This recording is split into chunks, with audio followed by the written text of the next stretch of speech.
Simplification of procedure for grant of driving license, putting restriction on alteration of vehicle. Alteration of vehicle यहाँ पे अपन underline कर लेंगे। Amendment act 54 के अंदर alteration of vehicle डाला गया था। Certain exemptions for vehicle running on non polluting fuels, जैसे कि बैटरी वाली गाड़ियां वगैरह है, उनके लिए एक्सेप्शंस भी हैं, फेयर फिक्स किए गए हैं। इन रूल्स का क्या मतलब है? इको फ्रेंडली व्हीकल्स को ऑपरेशन में लाना। सीलिंग्स ऑन इंडिविजुअल और कंपनी होल्डिंग्स टू रिमूव कर्ब बेनामी होल्डिंग। बेनामी होल्डिंग्स को कैसे रिमूव किया जाए, उसके सारे प्रोविजन है इसके अंदर।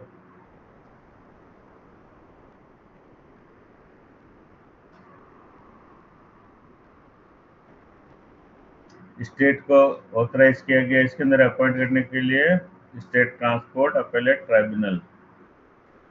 तो स्टेट ट्रांसपोर्ट अपीलेट ट्राइब्यूनल किसके अंदर बने? Amendment act 54 of 1994। Punitive check of such components that do not confront the prescribed standards of manufacturer या स्टॉक सेल या ट्रेडिंग के अंदर भी जो नियम बनाए गए हैं वो अगर कंप्लाई नहीं करते तो उनके लिए क्या सजा होनी चाहिए वो भी इसमें लिखी हुई है।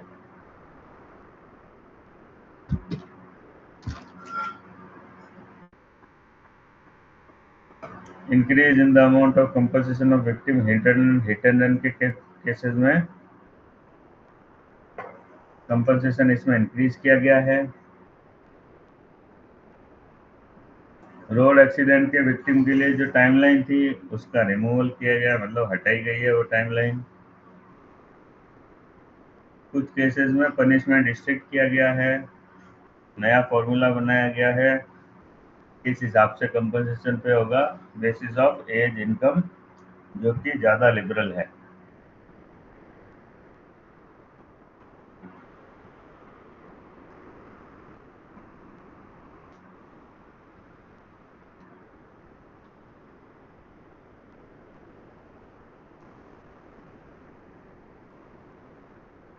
ये 119वीं रिपोर्ट में जो कानून पारित किया गया था उसके हिसाब से क्या है? The claims to claim tribunal having jurisdiction over the area. एक तो आप यहाँ पे दे सकते हो, या फिर क्लेमेंट जहाँ रहता है वहां दे सकते हो, या फिर जिस जगह डिफेंडेंट रहता है, मतलब जिस पे आप केस कर रहे हो वो जहाँ रहता है उस एरिया में कर सकते हो, subject to option of claimant. अगर ऑप्शन इजाजत दे तो, क्लेमेंट इजाजत दे तो।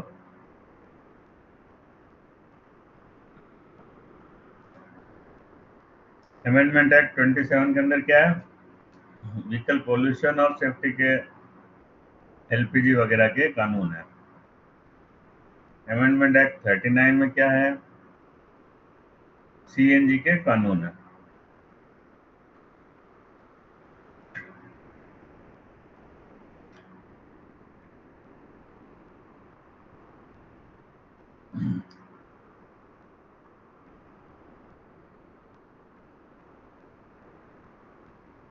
ये भैया ये वाला थोड़ा सा ध्यान से पढ़ना, इसमें से क्वेश्चन भी आ सकते हैं।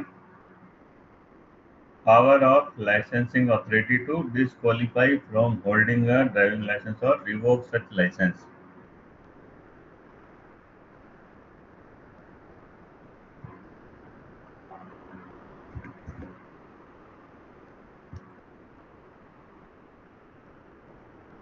इसको अंडरलाइन करो,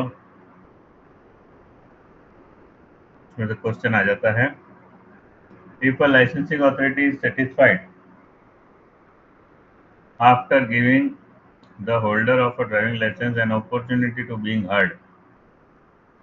ये बहुत इंपॉर्टेंट है, ध्यान रखना। लाइसेंसिंग अथॉरिटी अगले को मौका देने के बाद, जो लाइसेंस होल्डर है उसको मौका दिया जाता है, भाई आप अपनी सफाई दो। उसको मौका दिए जाने के बाद अगर ये चीजें पाई जाती है तो लाइसेंसिंग अथॉरिटी क्या कर सकती है, या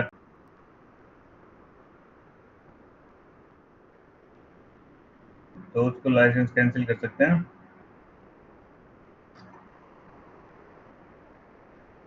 being a person under the age of 18 years, 18 साल से कम का आदमी है जिसको लर्निंग लाइसेंस मिला है या ड्राइविंग लाइसेंस मिला है with consent in writing of the person having care of the holder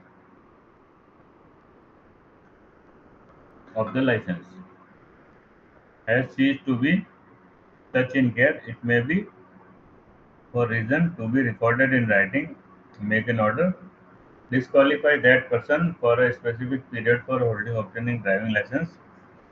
अगर इसका लर्निंग लाइसेंस है या फिर इन शर्तों पे लाइसेंस दिया गया है कि भाई कोई ना कोई केयर टेकर साथ में रहेगा, और वो अगर साथ में नहीं रहता है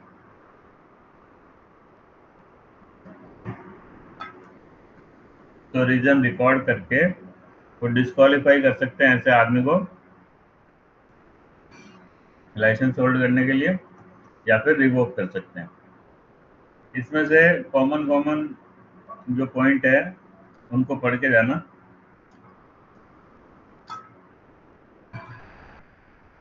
सारे के सारे वैसे आसान है, समझ में आ जाएंगे, दिख ही जाएंगे तुमको किसकी वजह से लाइसेंस कैंसिल हो सकता है, किसकी वजह से नहीं हो सकता। फिर भी एक बार इसको पढ़ के जाना, इसमें से क्वेश्चन आ जाता है।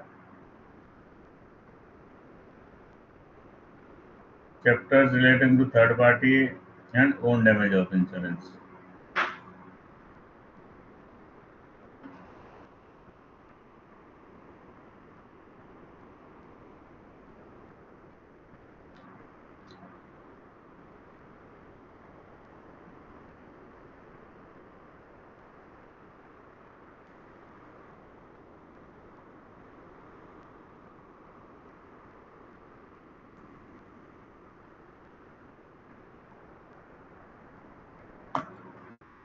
इसका के डेफिनेशन है अडेप्टेड व्हीकल। अडेप्टेड व्हीकल कौन सा होता है, जो स्पेशली डिजाइन या कंस्ट्रक्ट किया हुआ है जिसमें अल्ट्रेशन की गई है आरटीओ से अप्रूवल लेके किसी डिसेबल्ड आदमी के लिए चलाने के योग्य बनाने के लिए, जिसका कि जो जो डिजाइन उसके लिए की गई है या अल्ट्रेशन उसमें उसलिए किया गया क्योंकि जो आदमी उसको चलाने वाला है वो फिजिकली डिफेक्टिव है या फिर वो डिसेबिलिटी वाला आदमी है। बाकी डेफिनेशन है, एग्रीगेटर का क्या मतलब है, डिजिटल इंटरमीडियरी और market place for a passenger to connect with driver for the purpose of transportation.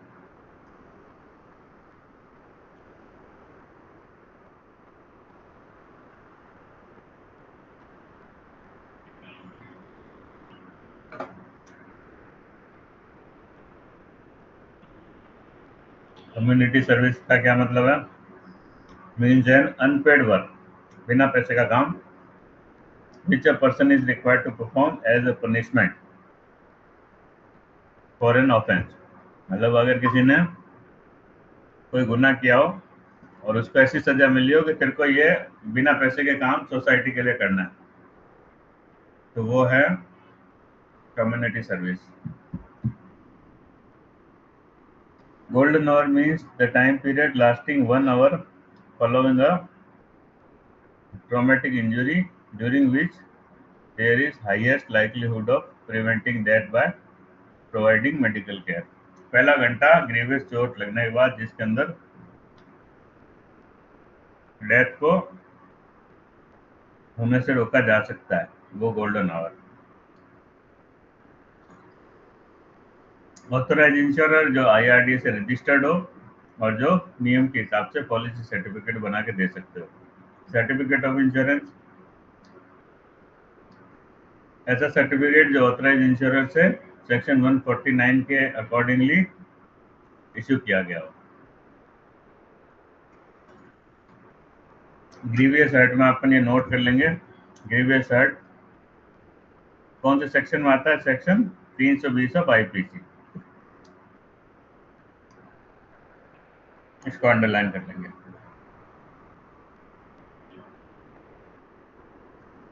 Hit and run मतलब जिसने टक्कर मारी है वो उस गाड़ी की आइडेंटिटी हमें पता नहीं लग पाई है, तो वो hit and run cases. Award का मतलब क्या है? एमएससीटी ने जो अवार्ड दिया है। क्लेम ट्राइब्यूनल का क्या मतलब है? क्लेम ट्राइब्यूनल जो बने हुए हैं वही मतलब है, और तो क्या है। Liability covered by the terms of policy मतलब जो लाइबिलिटी टर्म्स एंड कंडीशन के हिसाब से ऑलरेडी पॉलिसी में कवर है। मटेरियल फैक्ट का मतलब क्या है? मटेरियल फैक्ट का ये मतलब है जिससे कि अंडरराइटर के जजमेंट पे इन्फ्लुएंस हो, वो मटेरियल है। अगर किसी कारण से अंडरराइटर के डिसीजन पे फर्क नहीं पड़ रहा है तो वो मटेरियल नहीं है।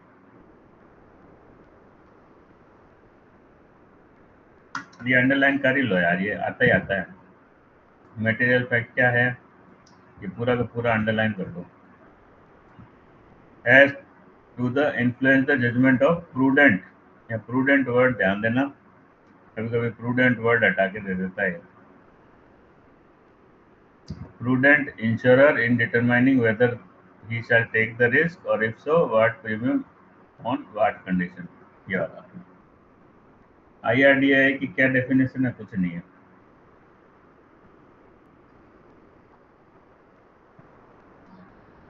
बस ये नाम पढ़ के जाना, नाम क्या है? Insurance regulatory and development authority.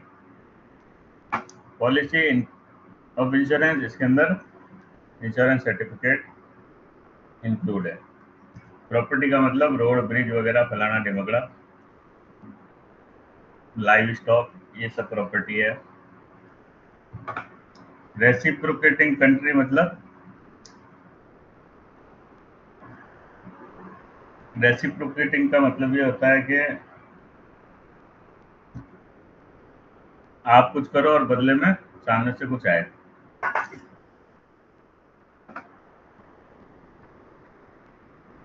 तो रेसिप्रोकेटिंग कंट्री का मतलब हो गया कि अगर सेंट्रल स्टेट या सेंट्रल गवर्नमेंट कोई गैजेट निकालती है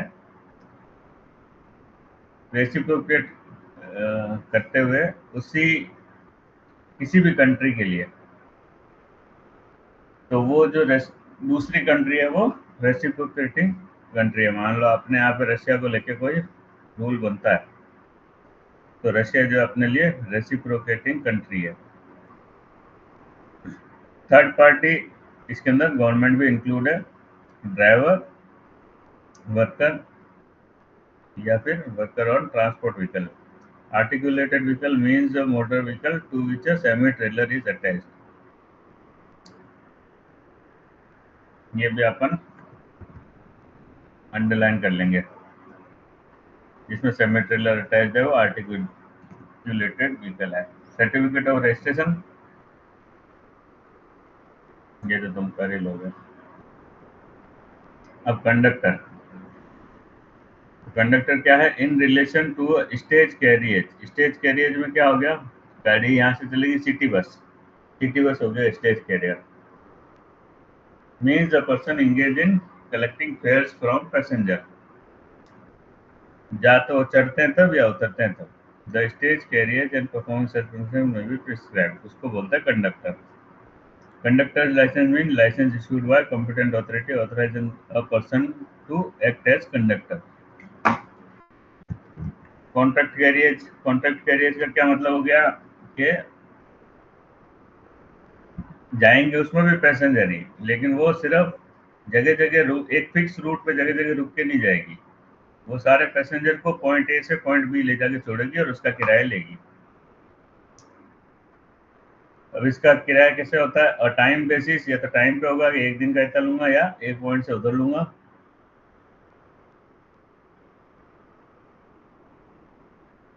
कहीं पे रुकती नहीं है, ये अपन ने बात कर ली। वो मैक्सी कैब हो सकती है या मोटर कैब भी हो सकती है। वो तो कोई स्टेज कैरियर आपको बता ही दिया कि 6 से ज़्यादा पैसेंजर की होनी चाहिए, हायर एंड रिवॉर्ड के लिए होनी चाहिए, और सभी सभी जो सवारियां हैं वो अलग अलग फेयर पे करने चाहिए।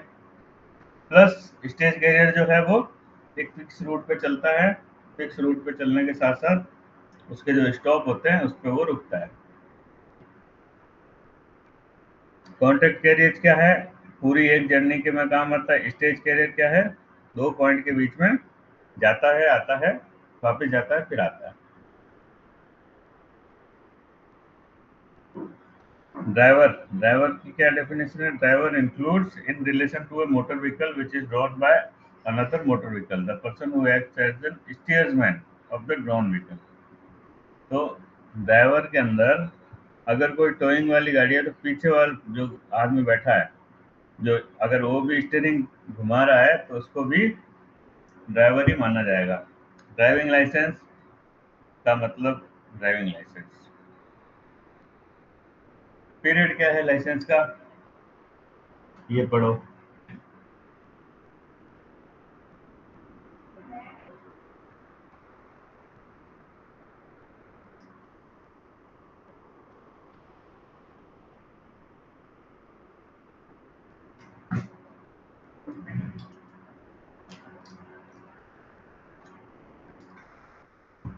नहीं पढ़ोगे? पढ़ रहे हैं सर, पढ़ रहे हैं। पढ़ो पढ़ो।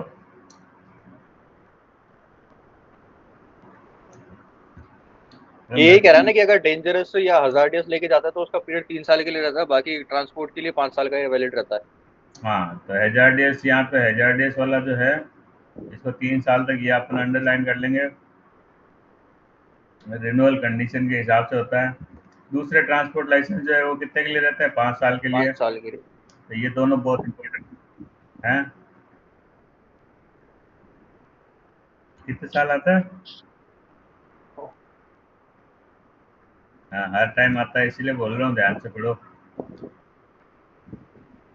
दूसरे जो लाइसेंस है वो रहता है मतलब 5 साल के लिए।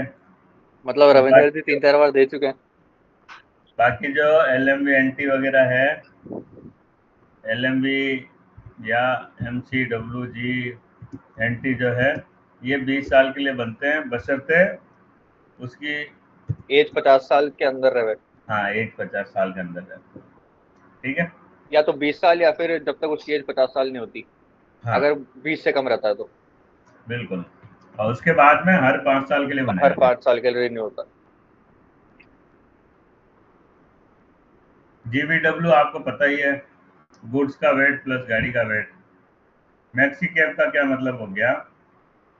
इसको भी आराम से पढ़ के जाओ, ये बहुत ही क्वेश्चन आता है मैक्सी कैब वाला।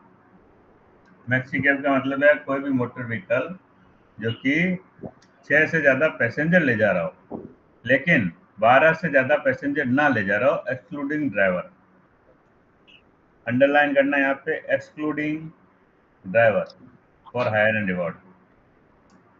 ठीक है ना?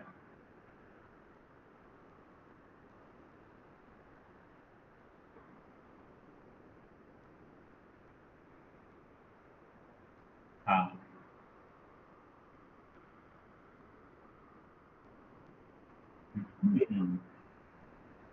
मैक्सी कैब के बहुत क्वेश्चन आते हैं, इसलिए इसको अंडरलाइन कर लो।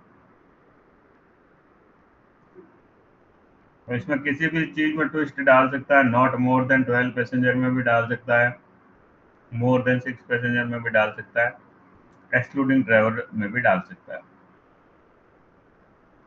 मोटर कैब का क्या मतलब हो गया? Any motor vehicle hire and reward के लिए जो चल रही है, 6 जनों से ज्यादा नहीं होना चाहिए, एक्सक्लूडिंग ड्राइवर। ठीक है सर? जी सर। वो 12 तक था। मोटर कैब का मतलब जो आप कार टैक्सी बोलते हो, मोटर कार। मोटर कार का क्या मतलब हो गया?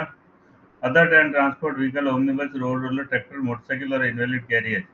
लेकिन यहाँ पे इंपॉर्टेंट क्या है? इसका GVW कितना होना चाहिए? 7500 kg।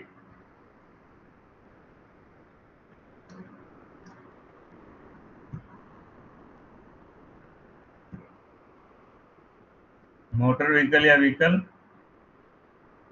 इसकी डेफिनेशन है means any mechanically propelled vehicle adapted for use upon road, whether the power of propulsion transmitted thereon from a external or internal source, including a chassis with the body has not been attached to the trailer, but does not include a vehicle running upon fixed rail.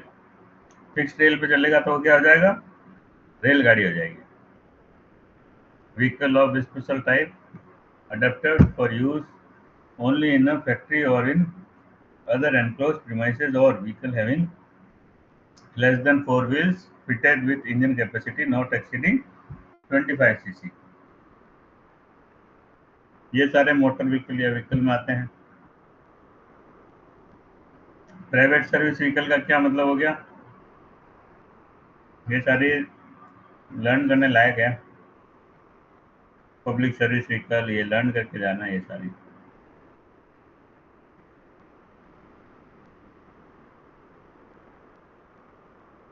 Private service vehicle का मतलब है 6 से ज़्यादा passenger excluding driver, ordinary use के लिए, सिर्फ आदमी को ले जाने के लिए, जैसे कि otherwise than for hire and reward. तो यहाँ पे क्या आ गया, जैसे कि वो पेप्सी कोको कोला की बस होती है ना, या फिर कोई भी फैक्ट्री की बस होती है जो सिर्फ अपने वर्कर को लेने जाती है, वो वाला private service vehicle. Public service vehicle same to same है, बट हायर एंड रिवॉर्ड के लिए काम आता है. पब्लिक सर्विस व्हीकल के अंदर मैक्सी कैब भी आ जाएगी, मोटर कैब भी आ जाएगी, कॉन्ट्रैक्ट कैरियज भी आ जाएगा, स्टेज कैरियज भी आ जाएगा. ये सवाल पिछली बार भी आया था. पब्लिक प्लेस के पब्लिक प्लेस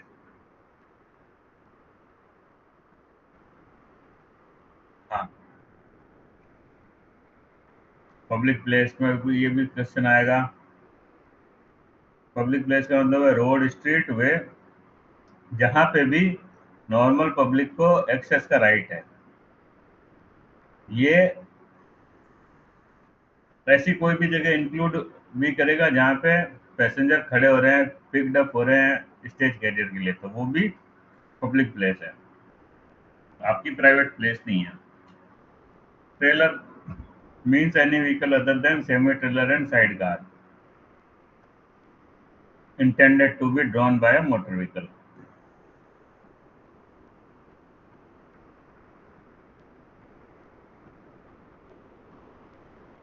पॉलिसी इंक्लूड, ये तो कब आ गया. गुड्स कैरियज मतलब जो खाली सामान ले जाने के लिए बना है. एलएमवी का मतलब क्या हो गया, ये भी भैया ध्यान से पढ़ना, इसमें से भी आ जाता है. Light motor vehicle means the transport vehicle और omnibus, the gross vehicle weight of either motor car or tractor road, or the unladen weight of any which not exceed 7500 kilo, earlier 6000 kilo. तो यहाँ पे क्या word है, unladen wait, इसको underline कर लेना.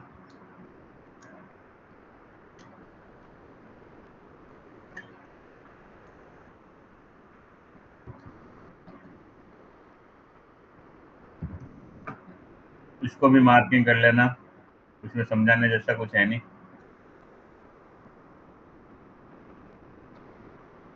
LMV, एमबीडब्ल्यू, एचजीवी, कितने कितने किलो तक क्या क्या क्लासिफिकेशन है. Registration of the vehicle section 39 क्या बोलता है, कोई भी आदमी पब्लिक प्लेस में ड्राइव नहीं करेगा जब तक उस गाड़ी का रजिस्ट्रेशन सेक्शन 39 के हिसाब से नहीं होता और प्रॉपरली वो रजिस्ट्रेशन नंबर डिस्प्ले नहीं होता. फिटनेस के लिए क्या है, अगर गाड़ी की fitness before date of accident खत्म हो गई है तो व्हीकल क्या होगा, shall not be deemed to be registered. उसको ये माना जाएगा कि ये गाड़ी का रजिस्ट्रेशन ही नहीं हुआ है.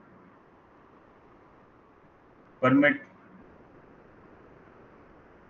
सेक्शन 66 नेसेसिटी ऑफ परमिट दिखाता है. सर्टिफिकेट ऑफ इंश्योरेंस अपन ने बहुत बार पढ़ लिया है.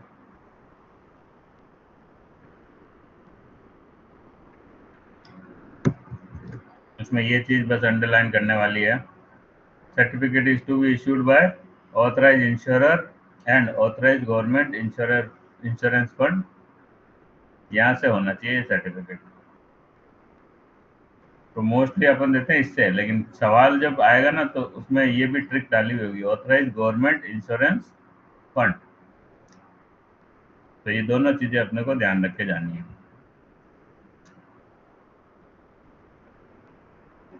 Transfer of certificate of insurance,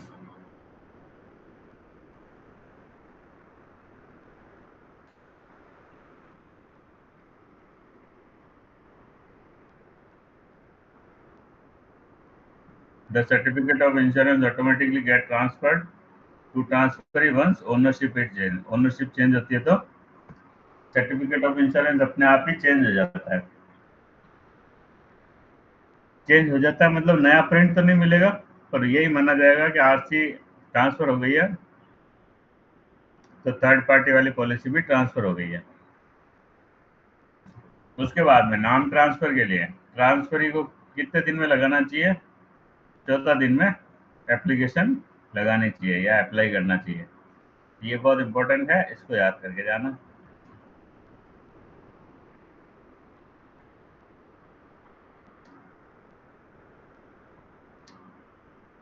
section 157 के हिसाब से जब ओनरशिप जब ट्रांसफर होती है तो certificate of insurer automatically transferred ही माना जाएगा न्यू ओनर के पक्ष में from the date of transfer of ownership of the vehicle. उस डेट से जब से गाड़ी ट्रांसफर हुई है।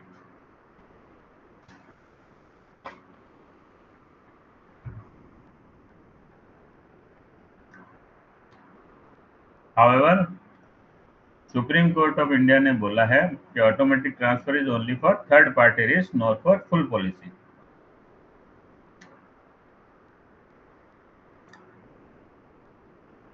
ठीक है, ये तो क्लियर है।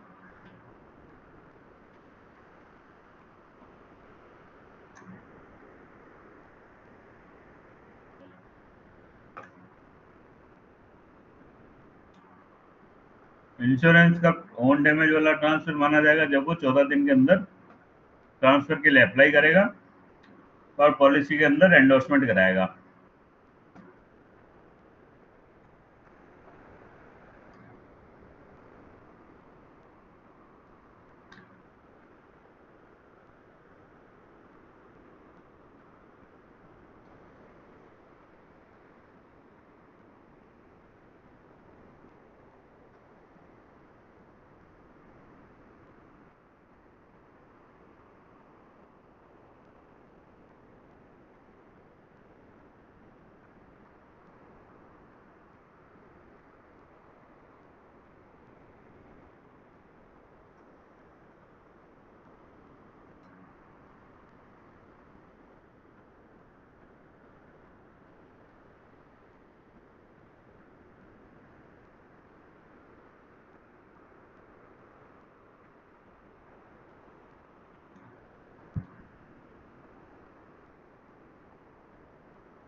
Grace period for Audi claim, TSC ने क्लेरिफाई किया है कि ये जो 14 दिन होते हैं जिसके अंदर उसको नाम ट्रांसफर कराना है इंश्योरेंस का, इसके अंदर ग्रेस पीरियड मान के इंश्योरेंस कंपनी जो है ओडी क्लेम दे सकती है, भले ही इंश्योरेंस ट्रांसफर हुआ हो या नहीं हुआ हो।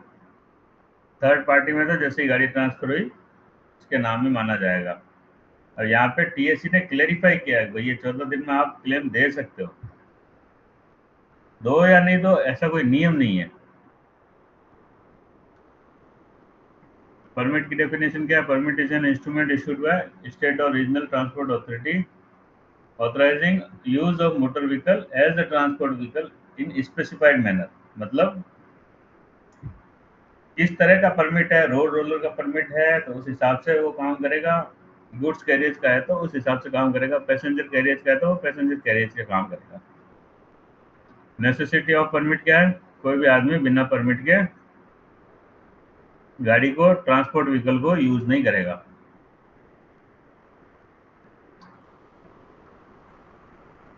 इसमें एग्जाम्पशन क्या होते हैं? School bus. और क्या एग्जाम्पशन होते हैं? गवर्नमेंट, जैसे ये रहा एग्जाम्पशन किस किस चीज के होते हैं, इसको अंडरलाइन करो। सेंट्रल और स्टेट गवर्नमेंट के गाड़ी, पुलिस की गाड़ी, लोकल बॉडी की गाड़ी, लोकल बॉडी का मतलब government local body, fire brigade, ambulance, crane, goods vehicle having gross vehicle wait not exceeding 3000 kilo. अगर 3000 केजी से कम है तो उसको परमिट की जरूरत नहीं है। ठीक है सर? जी सर। अब ये थोड़ा ट्रिकी है। अब ये तुम चाहो तो एक नंबर इसमें से ले सकते हो, तुम चाहो तो छोड़ भी सकते हो, तुम्हारे ऊपर है, तुम्हारी कैपेसिटी देख लेना। एक एक या दो नंबर के क्वेश्चन इसमें से पक्का आएंगे।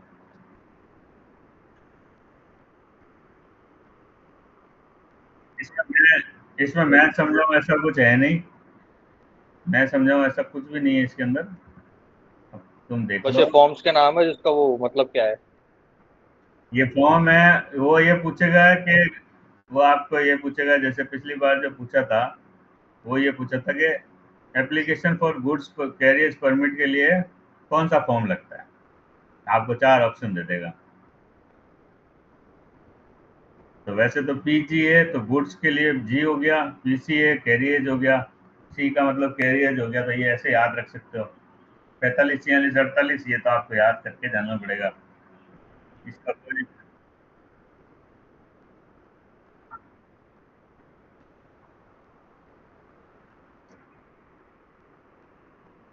टेम्परेरी वाले के लिए टेम्प से याद रख सकते हो।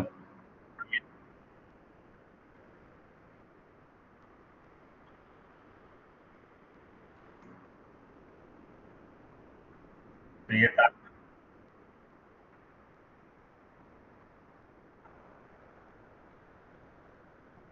तो इसको मार्किंग कर लेना, देख के चले जाना, एक दो नंबर तो इसके फ्री में आ जाएंगे।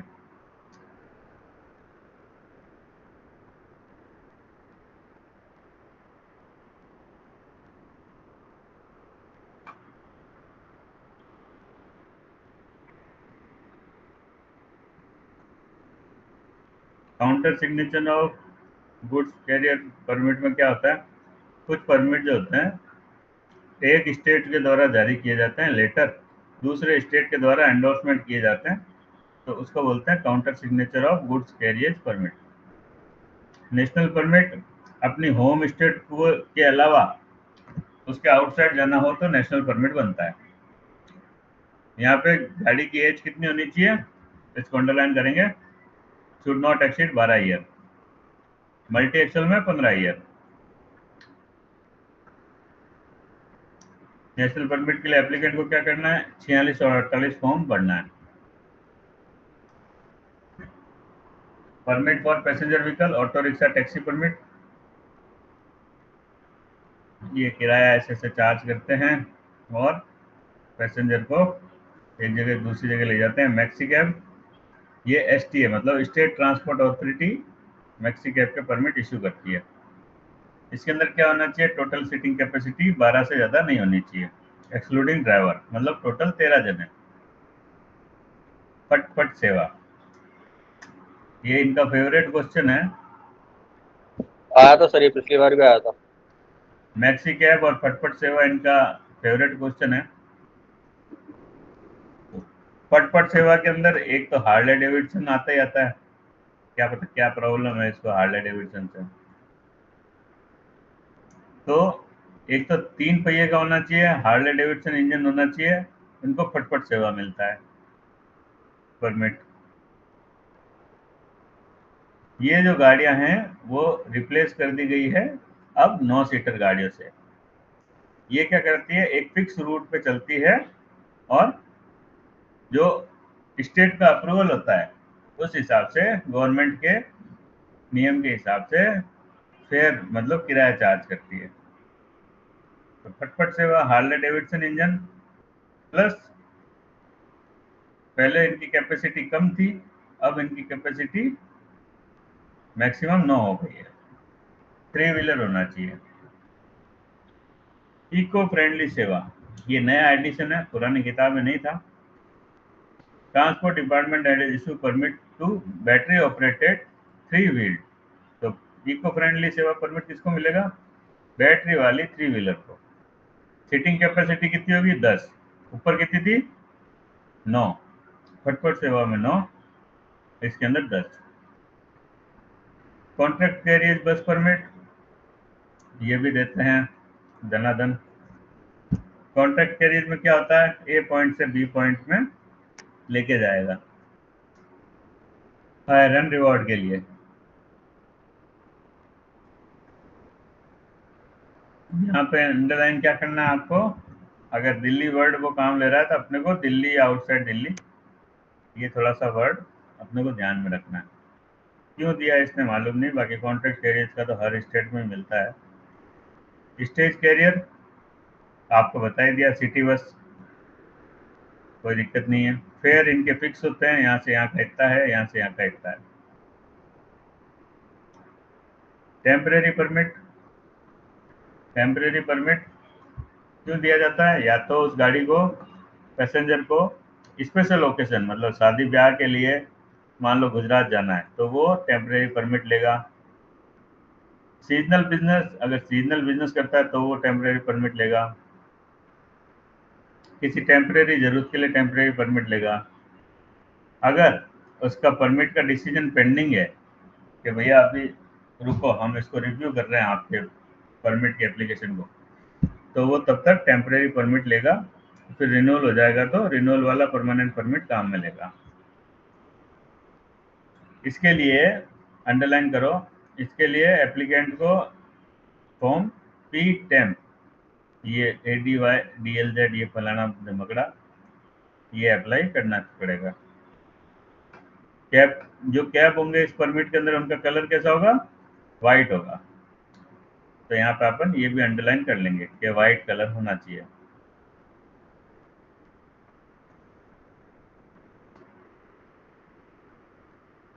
उसके बाद में ये एक लाइन अंडरलाइन करो कि DLY और DLZ। तो DLY तो नॉर्मल गाड़ी के लिए है और DLZ परमिट जो मिलेगा वो लग्जरी कार के लिए मिलेगा।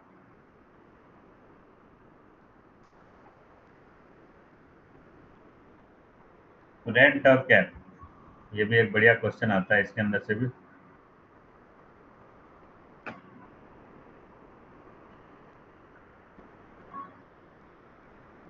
रेंट कैब परमिट के अंदर क्या होता है? पैसेंजर जो खुद है अपनी वो गाड़ी खुद ही चलाता है और नंबर ऑफ डेज के हिसाब से फेयर चार्ज किया जाता है।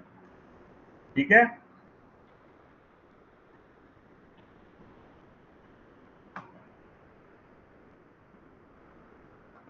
रेंट कैब के लिए 24 घंटे टेलीफोन, एडिक्वेट पार्किंग स्पेस और experience of passenger transport business, ये होना चाहिए। इसके बिना रेंट कैब का परमिट नहीं मिलेगा। कर लिया अंडरलाइन आपने?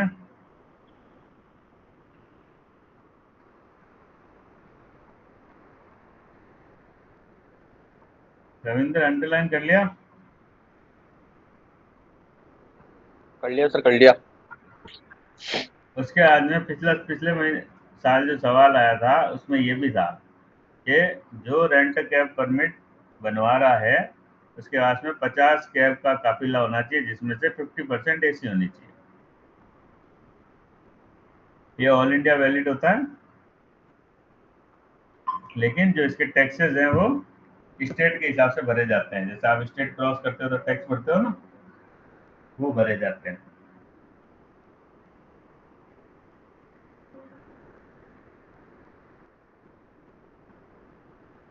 आइए आइए,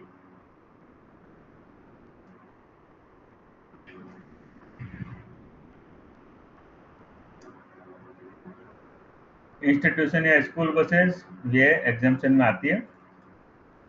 इनके अंदर कैसा होना चाहिए? पेंट गोल्डन येलो पेंट, इसको अंडरलाइन करो। और दिल्ली के अंदर सेफ्टी ऑफ चिल्ड्रन के लिए इसमें एडिशनल सेफ गार्ड के कानून दिए हुए हैं कि बच्चों की सेफ्टी के लिए आप ये काम करोगे। ऑल इंडिया टूरिस्ट परमिट ये लग्जरी बसेस को दिए जाते हैं। ऑल इंडिया टूरिस्ट परमिट की बस पे व्हाइट कलर होना चाहिए और एक ब्लू रिबन होना चाहिए 5 सेंटीमीटर का। ठीक है सर, इसको अंडरलाइन कर लेंगे। और टूरिस्ट वर्ड उस पे दोनों साइड पे सर्कल के बीच में 60 सेंटीमीटर में लिखा होना चाहिए। ये यहां से यहां तक आप अंडरलाइन कर दो।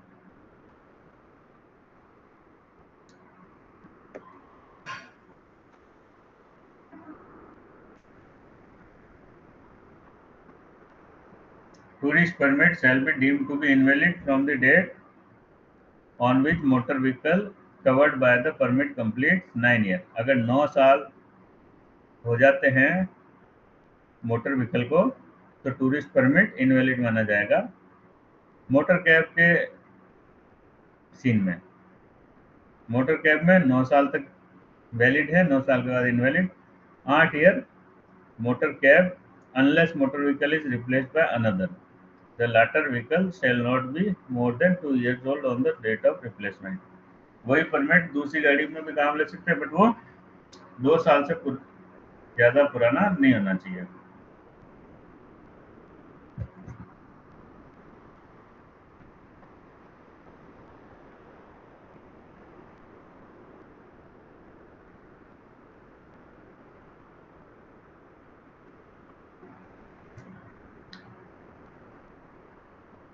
लाइसेंसिंग ऑफ ड्राइवर, इसमें भी सभी क्वेश्चन आते हैं, बढ़िया से बढ़िया क्वेश्चन आते हैं इसमें भी।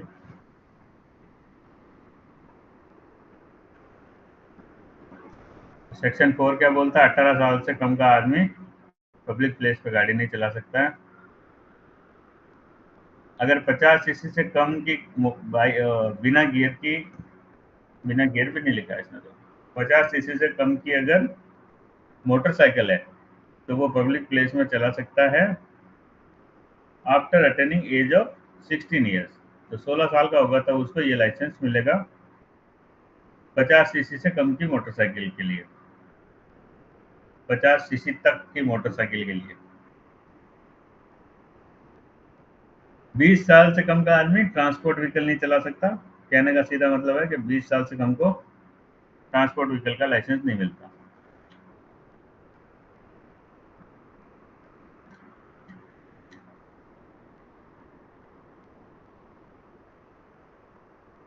सोलह साल non geared motorcycle. Learner licence तब तक नहीं दिया जाएगा जब तक उसकी एज इतनी नहीं हो जाती। 16 साल नॉन गियर्ड मोटरसाइकिल के लिए, 18 साल गियर्ड मोटरसाइकिल और दूसरी के लिए, 20 साल ट्रांसपोर्ट व्हीकल के लिए।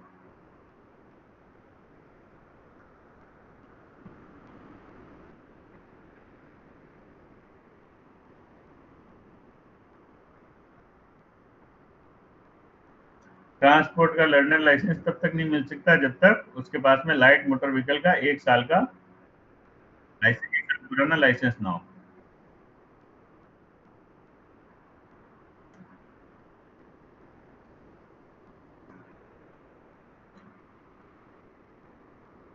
अठारह साल से कम को लर्नर लाइसेंस नहीं दिया जा सकता। एक एक्सेप्शन है, वो है 50 सीसी तक की गाड़ी। इफेक्टिव ड्राइविंग लाइसेंस क्या होना चाहिए?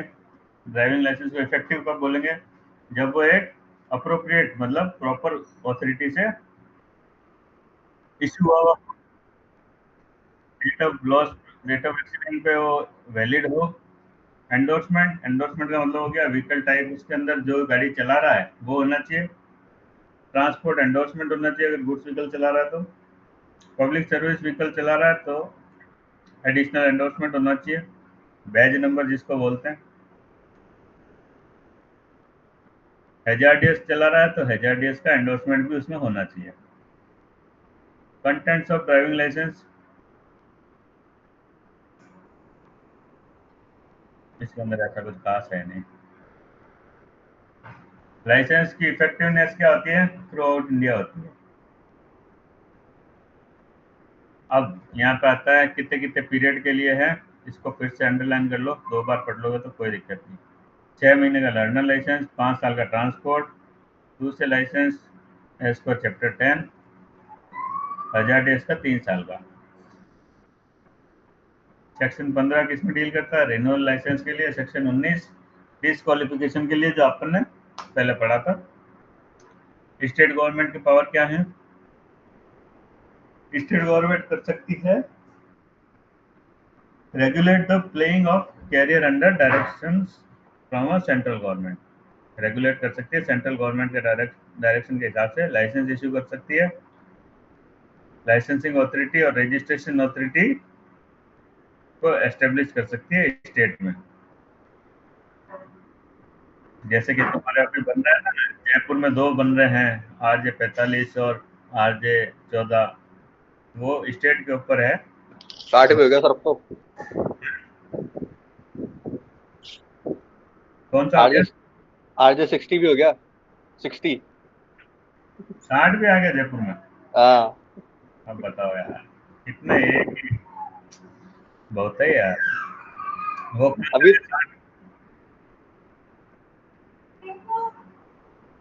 16 टेम फंड अपन ने पढ़ा ही था।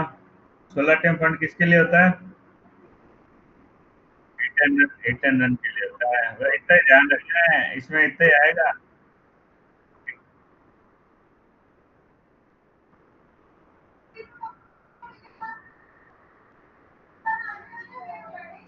इसके अंदर इतना ही है, hit and run for vehicle in public place. Private place के लिए नहीं, पब्लिक प्लेस और हिट एंड रन, इतना ही ध्यान रखना आपने को।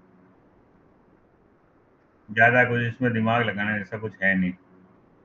उसके अंदर इनका फिक्स कंपनसेशन होता है। इसके अंदर गवर्नमेंट, ये IRDA ने नॉर्म्स डाल रखे हैं कि भाई इतना परसेंट तो गवर्नमेंट देगी स्टेट की, और इतना बाकी सारे जनरल इंश्योरेंस कंपनी वाले मिलके देंगे। कितने परसेंट देंगे ऊपर आपको अंडरलाइन कराया था, 60%। इसके अंदर क्लेम कैसे करना है? आपको एक एप्लीकेशन देनी है, claim inquiry officer. Hit and run की एप्लीकेशन क्लेम की कैसे मिलेगी? सिर्फ इसको ये अंडरलाइन कर लो, क्लेम इंक्वायरी ऑफिसर को एप्लीकेशन देनी है। इसीलिए MSET इसके अंदर कुछ नहीं करता है। और एप्लीकेशन कब देनी है? 6 महीने from the date of accident. उसके बाद में इसका फलाना ढिमकड़ा होगा, पोस्टमार्टम रिपोर्ट वगैरह मिलेगी, ये होगा ये होगा ये होगा, क्लेम सेटलमेंट सेंक्शन लेटर, छोड़ो कोई बात नहीं। इंश्योरेंस कंपनी का डिफेंस, इंश्योरेंस कंपनी इसमें पार्टी होती नहीं है, क्योंकि इसके अंदर कोई आदमी की पहचान होती नहीं है कि किसने टक्कर मारी है। बात खत्म। ये वेरी वेरी इंपॉर्टेंट है, इसको आप पक्के से याद करके जाओ।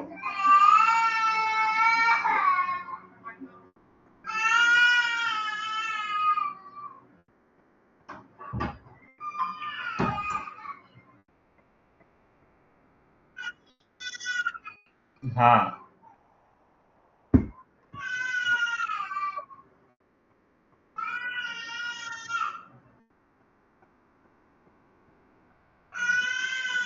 Without establishing fault of driver, fix compensation 5 lakh death है, 2.5 लाख ग्रीवियस इंजरी है।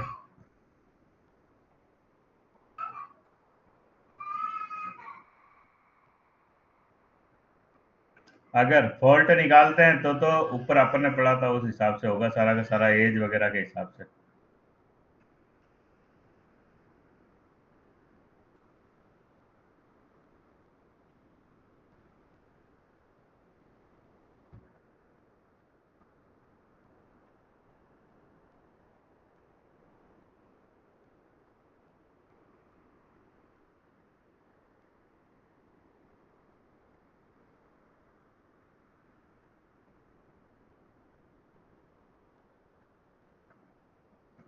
ये टेबल आपको बताई दी थी।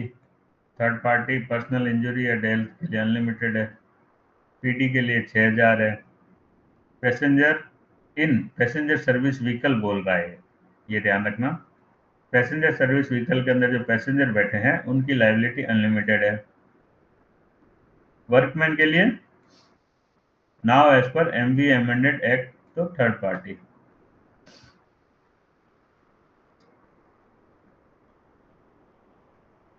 Burden of proof with claimant, इसका सीधा सीधा मतलब है ज्यादा पढ़ने की इसको जरूरत नहीं है। इसके अंदर जो नेग्लिजेंसी प्रूव करनी है वो क्लेम करने वाले को करनी है।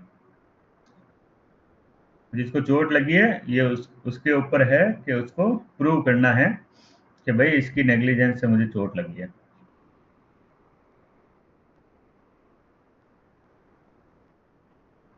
Liability through negligence in use of motor vehicle कैसे कैसे आती है?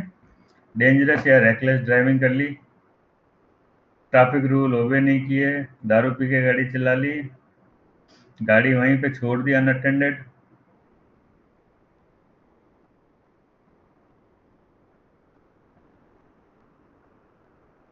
डिफेक्टिव व्हीकल काम लिया,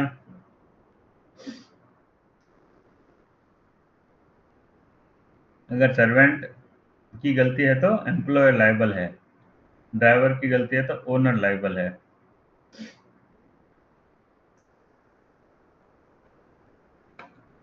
जो कमर्शियल गाड़ी है या प्राइवेट गाड़ी है उसमें जहाँ पे ओनर एम्प्लॉय रखता है, ड्राइवर रखता है, वहां पे खाली ड्राइवर भी पार्टी हो सकता है और ड्राइवर और एम्प्लॉयर मतलब गाड़ी का मालिक दोनों ही उसके अंदर पार्टी हो सकते हैं।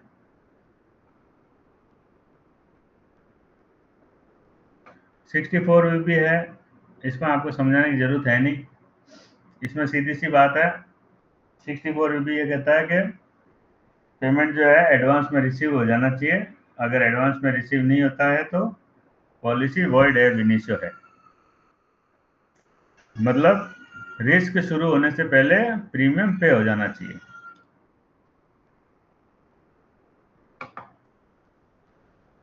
इंश्योरेंस ये थोड़ा सा इंपॉर्टेंट है, जहाँ पे इंश्योरेंस एजेंट प्रीमियम कलेक्ट करता है बिहाफ ऑफ इंश्योरेंस कंपनी, तो कोर्ट उसको यही मानती है कि भैया ये प्रीमियम तुमको आ गया। अगर एजेंट को दे दिया तो कोर्ट बोलती है कि हमारे हिसाब से तो प्रीमियम चला गया, वो वैलिड माना जाएगा 64 बीबी के हिसाब से भी। इसीलिए उसको 24 आवर्स में फटाफट जमा करा देना चाहिए।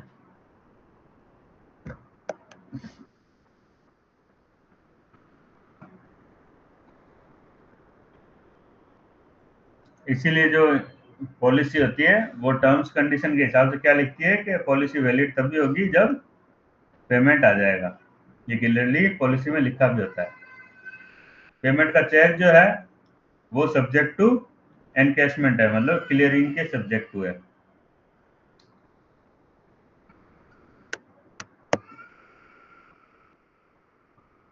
नीड फॉर ड्राइविंग लाइसेंस, कोई भी आदमी बिना ड्राइविंग लाइसेंस के पब्लिक प्लेस में गाड़ी नहीं ड्राइव कर सकता।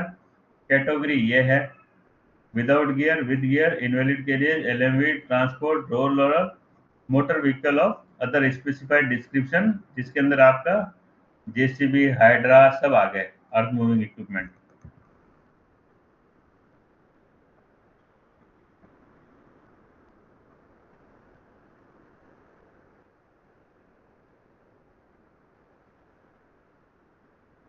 और कौन कौन सी गाड़ियां आ गई इसमें?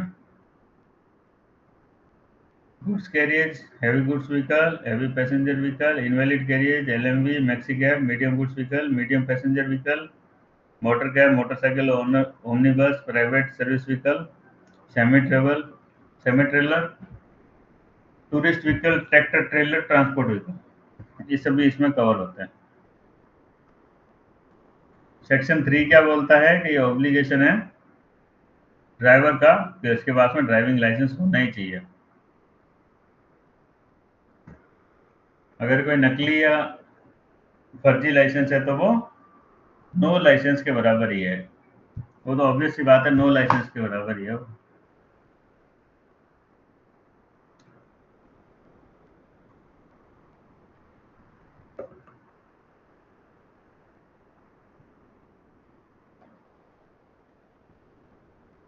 Car used in contravention limited as to use, limitation as to use का मतलब क्या हो गया कि भाई प्राइवेट गाड़ी है तो उसमें लिमिटेशन एज टू यूज क्या होगा कि आप हायर एंड रिवॉर्ड के लिए, पेस मेकिंग के लिए और रिलायबिलिटी ट्रायल के लिए, रेसिंग के लिए काम नहीं ले सकते हो, तो वो है। अगर वैसा कुछ काम हो रहा है तो क्लेम नहीं मिलेगा और इंश्योरर की कोई भी लायबिलिटी नहीं होगी। Breach of condition, where the breach of condition of contract is ex facie apparent from record, the court will not fasten the liability to the insurance company। जहाँ पे breach of policy condition है वहाँ पे court liability insurance company के साथ attach नहीं कर सकती है। In certain situation, liability on the owner, the vehicle may direct the insurance company to pay the claimant awarded amount and record the same from owner। कुछ cases में insurance company को पे करने के लिए बोल सकती है, वो तो अपन ने ऊपर पढ़ा ही था, और बाद में ओनर से रिकवर कर ले। कैसे केसेस? जहाँ पे या तो प्रीमियम मिला ही नहीं है, या फिर ग्रीव जो ऊपर डिफेंस पड़े थे अपन इंश्योरेंस कंपनी के, उनके अलावा।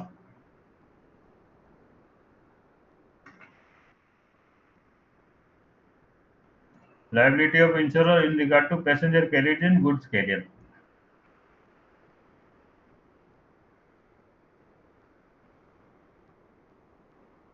Passenger carried in goods carrier का मतलब हो गया मालगाड़ी के अंदर जो पैसेंजर बैठे हैं। तो गुड्स कैरियर किसके लिए होता है? गुड्स के लिए। उसमें पैसेंजर बिठाने सही नहीं है, तो यहाँ पे लायबिलिटी कोई भी अटैच नहीं होती है।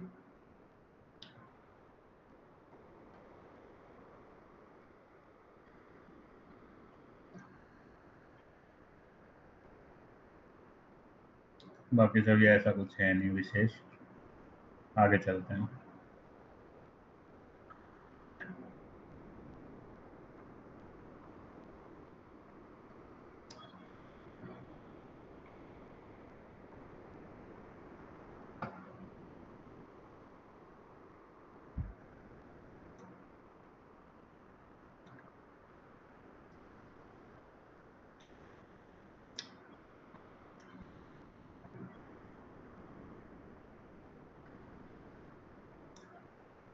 Transfer of vehicle, automatic transfer of TP insurance अपन ऊपर पढ़ चुके हैं।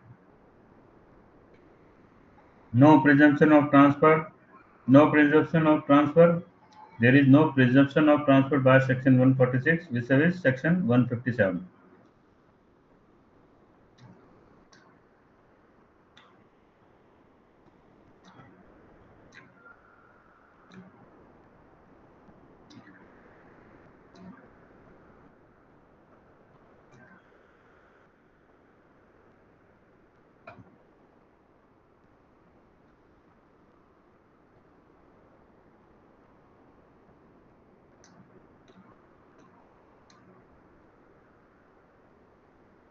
वो की वो चीज है कि अगर ओडी का क्लेम होगा तो 14 दिन के अंदर उसको ट्रांसफर कराना है, नहीं तो इंश्योरेंस कंपनी की कोई जिम्मेदारी नहीं है कि वो ओडी का क्लेम दे। और टीपी वाली जो है वो तुरंत ही ट्रांसफर मान ली जाती है।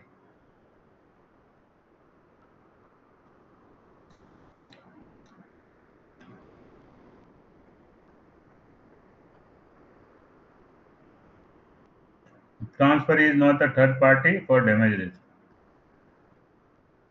मतलब जो न्यू ओनर है वो थर्ड पार्टी नहीं है कोर्ट के हिसाब से, क्योंकि उसने अब गाड़ी खरीद ली है।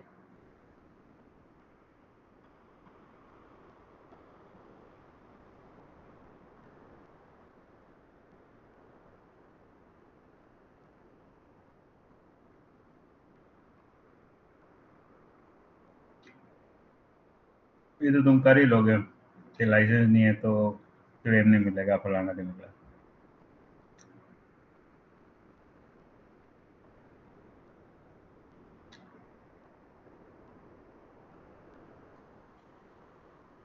लर्नर लाइसेंस एक्सपायर्ड है तो भी इंश्योरेंस कंपनी कोई पैसा नहीं देगी। छोटी छोटी चीजें हैं। एप्रोप्रिएट लाइसेंस का ये मतलब हो गया कि एलएमवी की जगह एलएमवी का होना चाहिए। तुम क्या मोटरसाइकिल का दे दोगे तो वो नहीं चलेगा।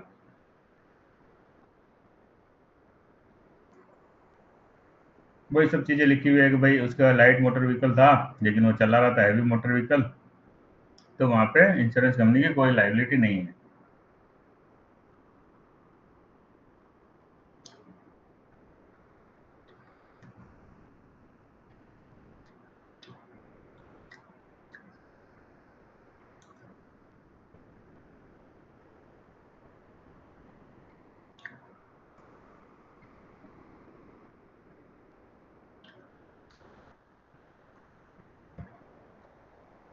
रिपेयर की लाइबिलिटी ये अपन अंडरलाइन कर लेंगे कि जब भी रिपेयर के लिए दी होती है और रिपेयर मतलब वर्कशॉप वाला आपकी गाड़ी से एक्सीडेंट कर देता है और थर्ड पार्टी को चोट वगैरह दे देता है, तो इंश्योरेंस कंपनी उसका पेमेंट करेगी, क्लेम पेएबल है। लेकिन अगर मैकेनिक के पास डीएल नहीं था तो नॉट पेएबल है। वैलिडिटी ऑफ लाइसेंस से भी कोई मतलब नहीं, इफेक्टिव अपन ने पढ़ ही लिया।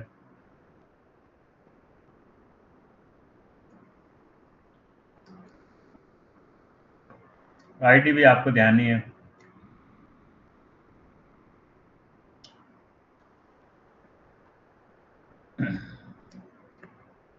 इसमें ये कह रहा है कि एक टाटा सुमो 354 के लिए इंश्योर्ड थी, 7 महीने के अंदर मेजर एक्सीडेंट हुआ, सर्वेयर के असेसमेंट के हिसाब से 1,80,000 रुपए इंश्योर्ड को ऑफर किए गए, लेकिन कोर्ट ने बोला 3,54,000 पूरे दो। Use of vehicle, absolute liability of owner of vehicle, जो गाड़ी है वो गाड़ी मालिक की जिम्मेदारी है। Breach of condition, limitation as to use, अभी आपने बताया कि लिमिटेशन एज टू यूज जो है उसका पूरी तरह से कंप्लाई होना चाहिए, नहीं तो कोई लॉस जो है उसका कवर्ड नहीं होगा। जैसे कि एक गाड़ी है जो प्राइवेट व्हीकल की तरह इंश्योरेंस कराई हुई थी, लेकिन वो टैक्सी में काम आती थी, वो चोरी हो गई तो उसका क्लेम रिजेक्ट हो गया।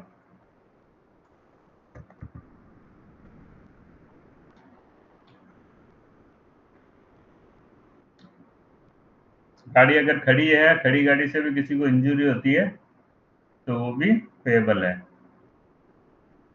विदाउट परमिट कोई गाड़ी चल रही है तो क्लेम पेएबल नहीं है।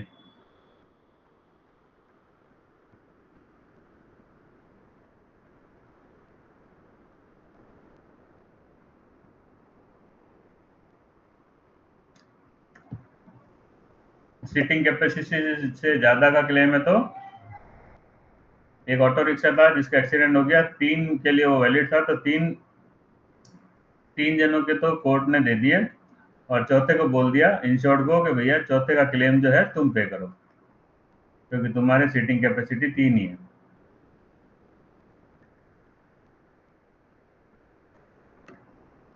पब्लिक प्लेस, एक प्राइवेट रोड, किसी फैक्ट्री के अंदर प्राइवेट रोड है, यहाँ पे रोज के 100 जने तो विजिटर आते हैं और एम्प्लॉय भी विजिट करते हैं, वो भी एक पब्लिक प्लेस ही माना जाएगा, क्योंकि वहां पे विजिटर भी आ रहे हैं और एम्प्लॉय भी खूब सारे आ रहे हैं। प्राइवेट प्लेस का सीधा मतलब हो गया एकदम प्राइवेट, जहाँ पे आप गाड़ी मालिक और उसकी फैमिली यूज कर रहे हैं, वो प्राइवेट प्लेस है।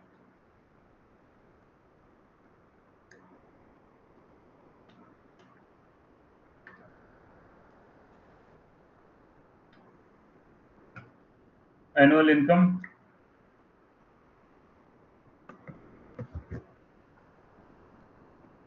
डेट ऑफ एक्सीडेंट से पहले अगर कोई कमाता ही नहीं है तो 15,000 सालाना उसकी इनकम मानी जाएगी। स्टेबल इनकम नहीं है तो 24,000 पर एनम मानी जाएगी, जो इनकम टैक्स नहीं भरता है।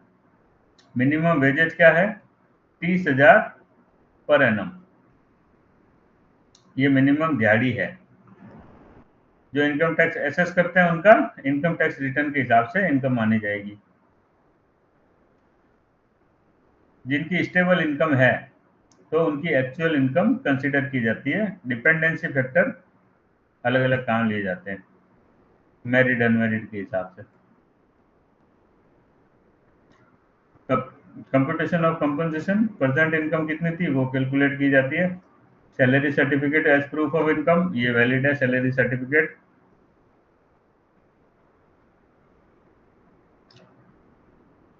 No compensation towards loss of love या अफेक्शन, अगर किसी का प्यार व्यार खो जाता है एक्सीडेंट में तो उसका कोई भी कंपनसेशन नहीं मिलता है।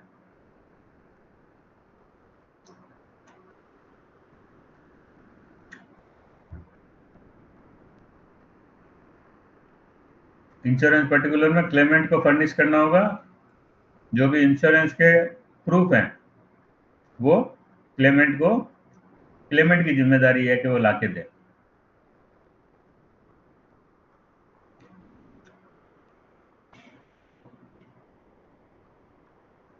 एमएससीटी में कैसी कॉपी जाएगी? True attested copy of policy with condition and endorsement complete, वो जाएगा।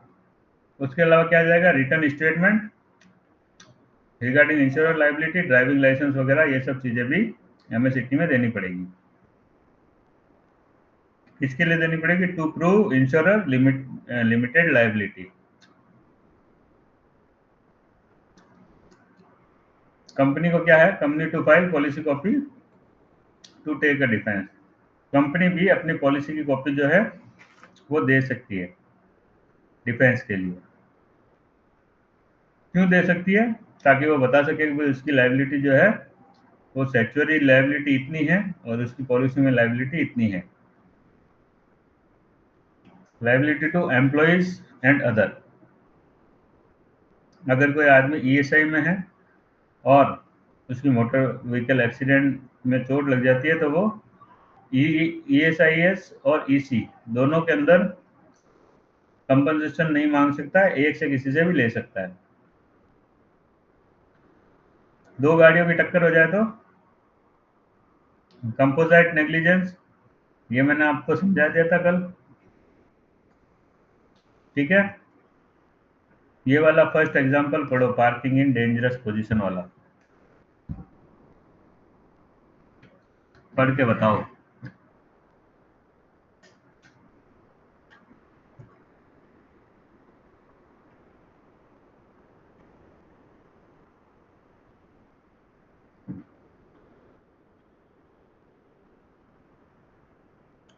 कौन पढ़ रहा है?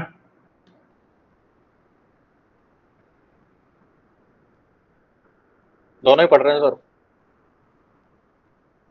बताओ सर, बताओ इसका क्या मतलब है।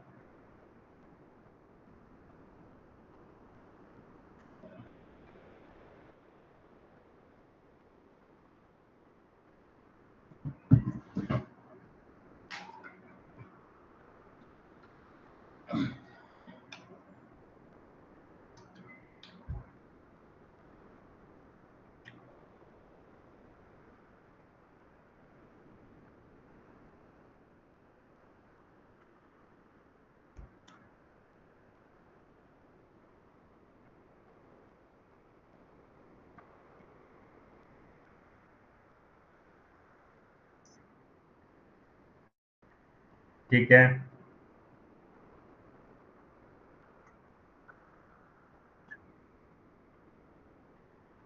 हाँ,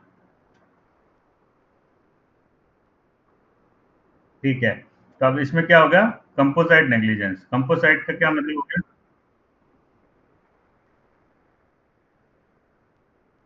हाँ, दोनों की गलती है तो। हाँ, बिल्कुल सर।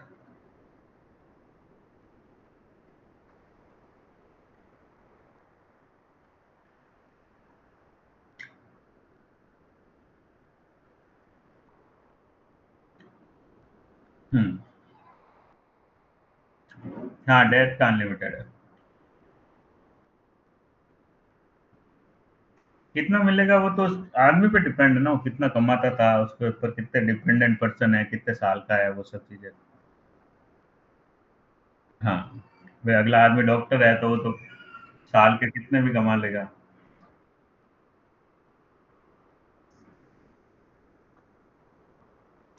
हम्म।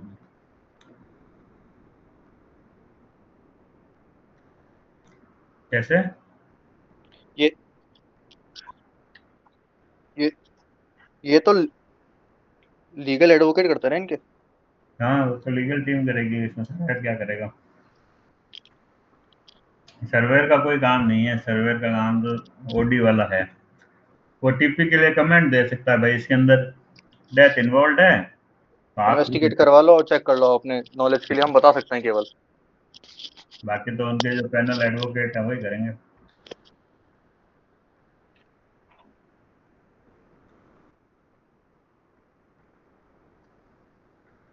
हाँ, अप्रोप्रिएशन इन इंटरसे लाइबिलिटी, इसका जवाब अभी रविंद्र ने दे ही दिया है ना, कि कैसे कैसे होता है। 50% उनको दिया गया।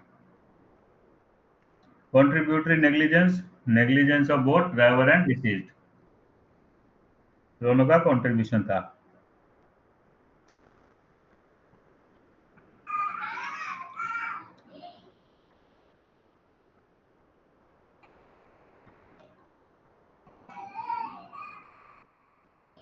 ये एग्जाम्पल है, इनको मार्क कर लेना। कॉन्ट्रीब्यूटरी नेग्लिजेंस तुमको पढ़ा दिया है, कोई अगर डाउट होगा तो बाद में क्लियर करेंगे। ये केवल और केवल एग्जाम्पल दिए हैं इसने, तो यहाँ तक खुद ही पढ़ लेना, आप अपने आप बता देना। इस पेज को मार्क कर लो कि भाई ये एग्जाम्पल तुमको पढ़ने हैं। सिर्फ एग्जाम्पल है और कुछ नहीं है, ये समझाने के लिए है कॉन्ट्रीब्यूटरी नेग्लिजेंस, यहाँ पर पहले ही पढ़ चुके हैं।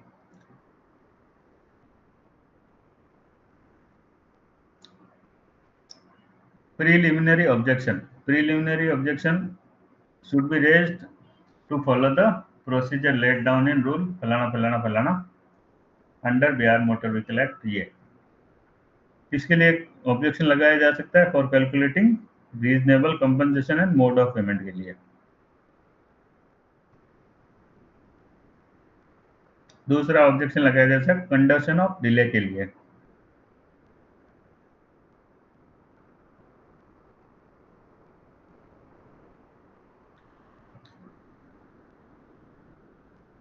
अगर कोई क्लेमेंट है जो 6 महीने के अंदर, नॉर्मली फाइल उसको करना चाहिए, लेकिन 12 महीने के अंदर करता है तो अपन उसके अंदर क्या लगा सकते हैं, प्रीलिमिनरी ऑब्जेक्शन लगा सकते हैं।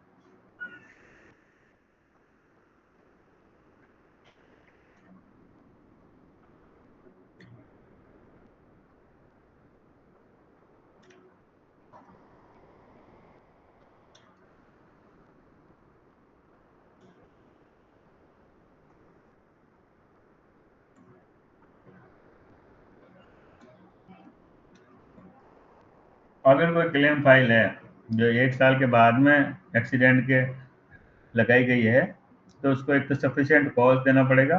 सफिशिएंट कॉज देने के बाद भी ये जो इशू है, ये एमएसीटी के अंदर सेपरेट पिटीशन से अपने को डालना पड़ेगा, क्योंकि वो वाला क्लेम तो मानेगी नहीं। वो वाला क्लेम एक बार तो आपका रिजेक्ट होगा, तो आपको सेपरेट डालना पड़ेगा कि ये कारण थे इसलिए डिले हुआ है।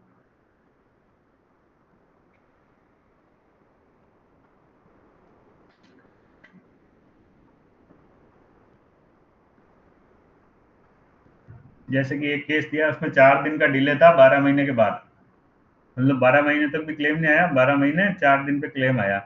तो सुप्रीम कोर्ट ने बोला कि कोई भी एप्लीकेशन 12 महीने के बाद आती है तो वो एंटरटेन नहीं की जा सकती है।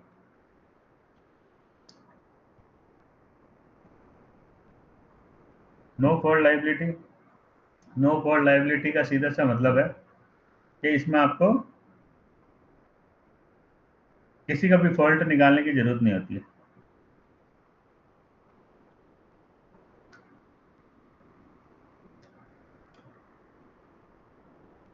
क्लेमेंट को कब क्वेश्चन किया जाता है, जब वो फॉल्ट लाइबिलिटी में क्लेम लेते हैं कि भाई अगले की गलती है।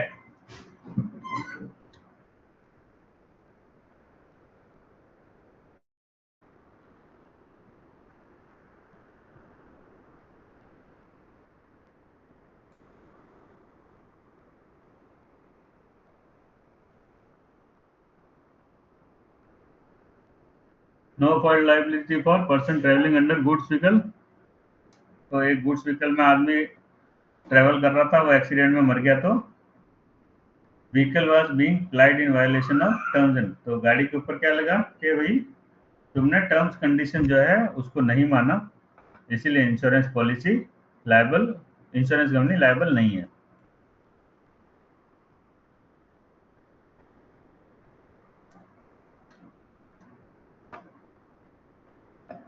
नो फॉल्ट लाइबिलिटी के लिए कोर्ट क्या देखेगा, ट्राइब्यूनल क्या देखेगा कि वो एक्सीडेंट जो है एक तो मोटर व्हीकल से होना चाहिए, उस एक्सीडेंट से परमानेंट डिसेबलमेंट होना चाहिए या डेथ होनी चाहिए, और क्लेम जो है वो ओनर और इंश्योरर के अगेंस्ट में किया जाना चाहिए। ये तीन चीजें देखेगा।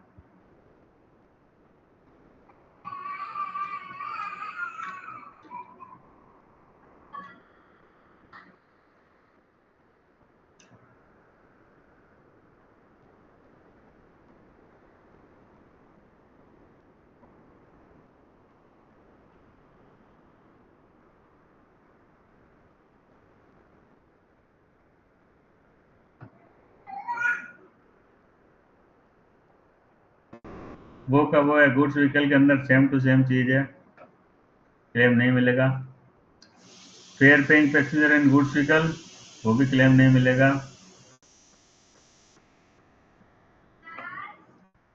ग्रेशियस पैसेंजर, ग्रेशियस पैसेंजर क्या आता है सर? जय भैया, क्या होता है ग्रेशियस पैसेंजर?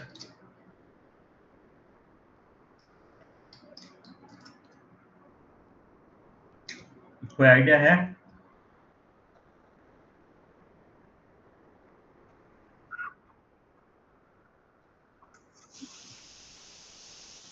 पॉलिसी से कोई मतलब नहीं है।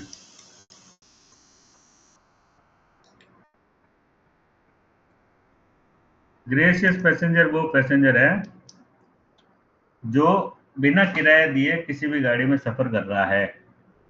वो उसका ना तो मालिक है, ना कोई बात है, ना उसको पहले से लेके चला था। जैसे कि कोई कार जा रही है, उसमें से लिफ्ट लेके कोई आदमी बैठ गया, वो ग्रेशियस पैसेंजर है।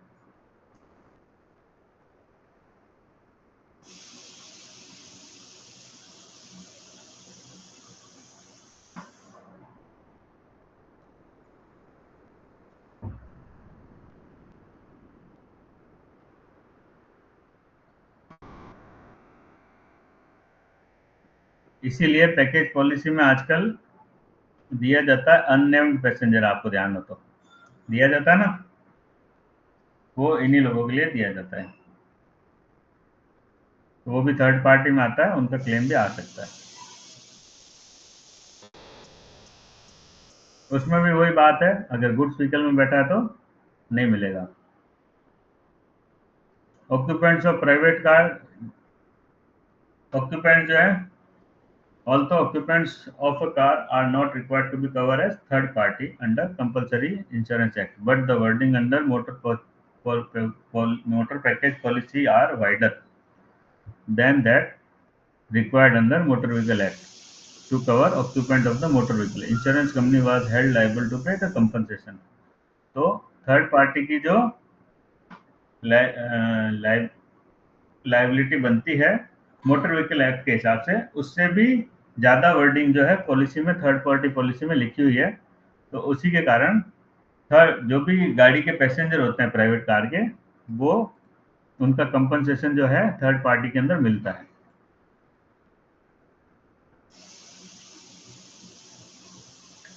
तो फिर वो की वो बात है, गुड्स वाले में अगर पैसेंजर बैठा है तो उसको नहीं मिलता है।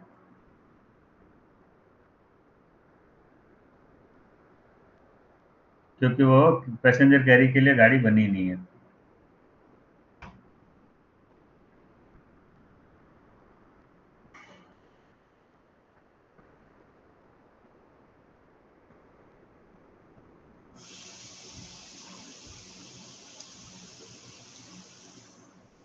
अब इसके अंदर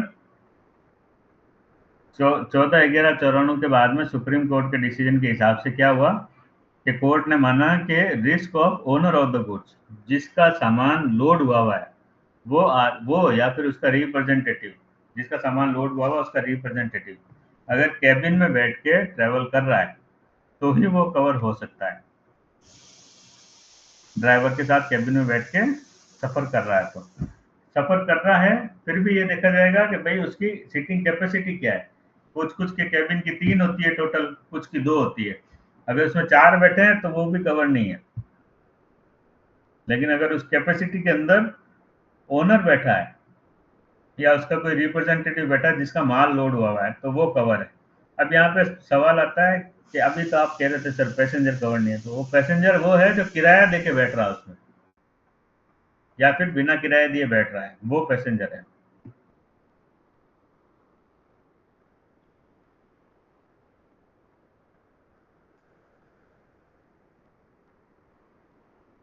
अगर ड्राइवर की खुद की गलती से एक्सीडेंट होता है और उसकी डेथ हो जाती है, तो driver was not found entitled to compensation, तो ड्राइवर को कोई भी कंपनसेशन नहीं मिलेगा। एमएसीटी जो क्लेम ट्राइब्यूनल है, उनका भी कोई जुरिडिक्शन नहीं है ऐसे क्लेम को एंटरटेन करने का जहां पे वो खुद ही रेस्पॉन्सिबल हो। मतलब नेग्लिजेंस वाले क्लेम के लिए एमएसीटी में भी कोई क्लेम नहीं लग सकता है।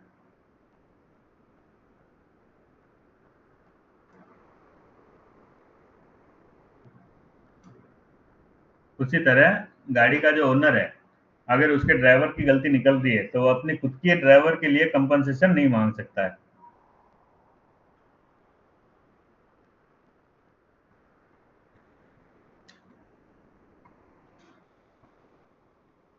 ये फंडा क्लियर है आपके?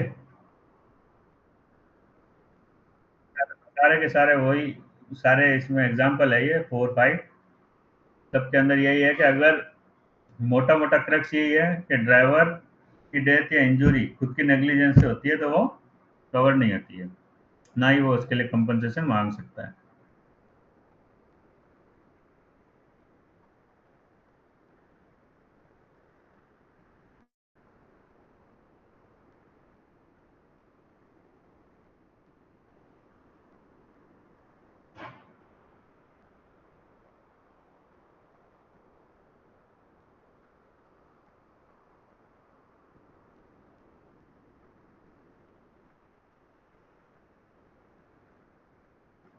अगर ओनर कोई थर्ड पार्टी केस लड़ना नहीं चाह रहा है, तो उस केस में क्या होता है कि section 170 of motor vehicle act के हिसाब से इंश्योरेंस कंपनी को ओनर अलाउ करता है कि भाई आप मेरे बिहाफ पे ये केस जो है डिफेंड करो। Defence available to insurance company, ये अपन 3 बार पढ़ चुके हैं, सेम की सेम चीज है।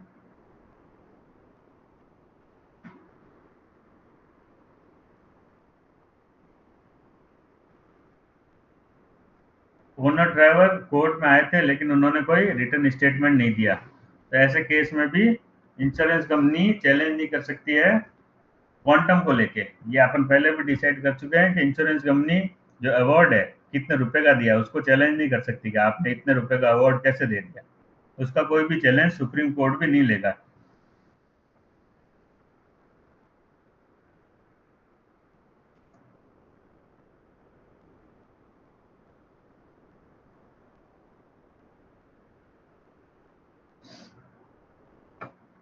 अब यहाँ पे owner driver of offending vehicle remain x party. X party का मतलब गायब हो गए। तो ऐसे केस में अपील जो है वो held maintainable against the finding quantum race and negligent driving and rate of interest. ऐसे में ओनर ड्राइवर की जहाँ पे इंटरेस्ट ही नहीं है उस केस के अंदर, तो जो अपील है क्वांटम के लिए वो थोड़ी बहुत कोर्ट ने कंसीडर करी, क्योंकि एक्स पार्टी हो गया। एक्स पार्टी का मतलब है वो आया ही नहीं कोर्ट में, जिसकी खुद की गाड़ी है जिससे एक्सीडेंट हुआ।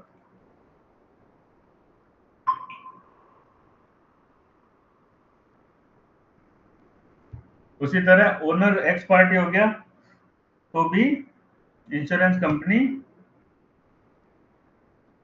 का जो क्वांटम को अपील, क्वांटम को चैलेंज किया, वो एंटाइटलमेंट उसका माना गया, क्योंकि ओनर जो है वो एक्स पार्टी हो गया।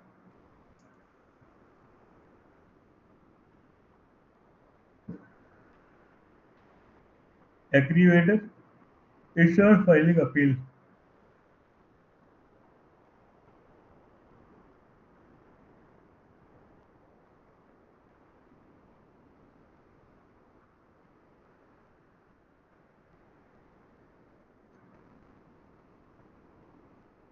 इसमें क्या है कि कुछ केसेस होते हैं जहाँ पे इंश्योरेंस कंपनी की लाइबिलिटी नहीं बनती है, तो कोर्ट ये बोलती है ये इंश्योरेंस कंपनी को कि भैया तू पे कर और बाद में इंश्योर से रिकवर कर।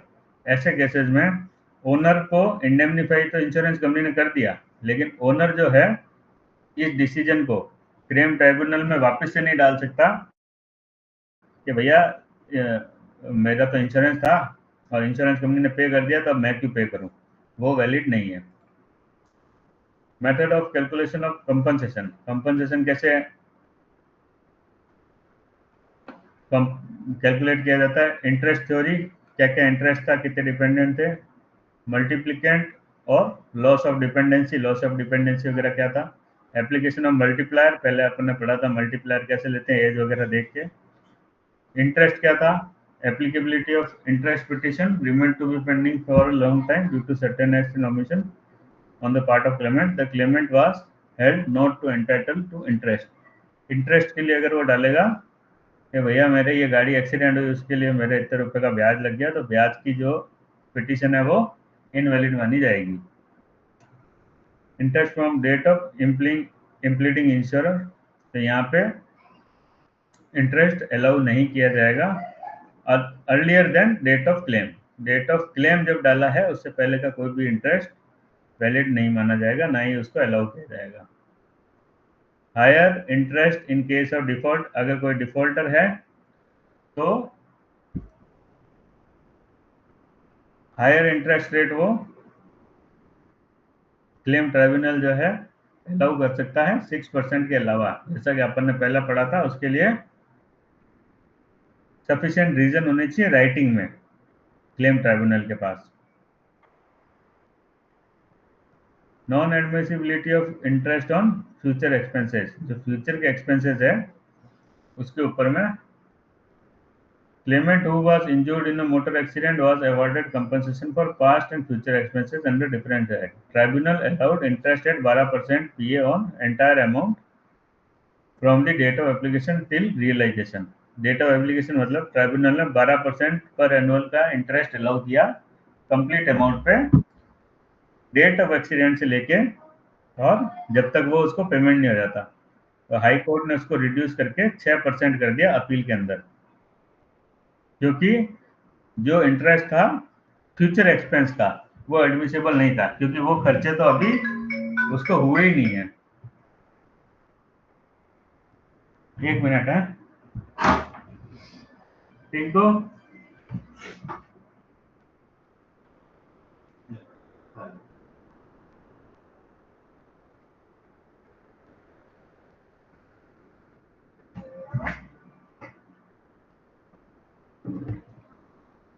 Rate of interest, rate of interest क्या होता है?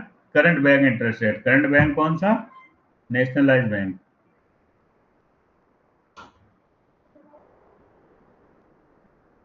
Duty of police officer and tribunal. Duty of police officer क्या है? It is obligatory for officer in charge of police station to forward within 30 days of information recorded by police officer regarding any accident. इसको अपन क्या कर लेंगे? Underline कर लेंगे। Police officer की क्या ड्यूटी है? ऑफिसर इंचार्ज जो है वो 30 days के अंदर एक्सीडेंट के अंदर डेथ और बॉडीली इंजरी क्लेम ट्राइब्यूनल को रिपोर्ट करेगा। ठीक है sir? With and copy to owner and concern insurer.